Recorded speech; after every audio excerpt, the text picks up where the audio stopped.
So here we have a side repeater kit. This is a crystal clear set. So what we've got is a crystal clear lens with a chrome background.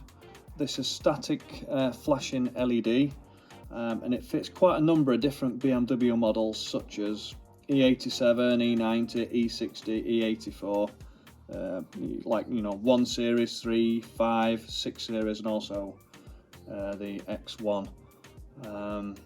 So what we'll do is we'll open these up, we'll have a closer look, and we'll just illuminate them with a 12-volt feed, just so we can illustrate how they look.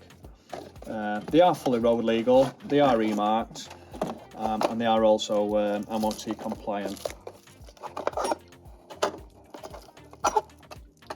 These are really easy to fit. They just push directly into the wing. They just click straight in. These have got metal clips on here, and then the bulb holder just pushes directly onto the back of the side repeater.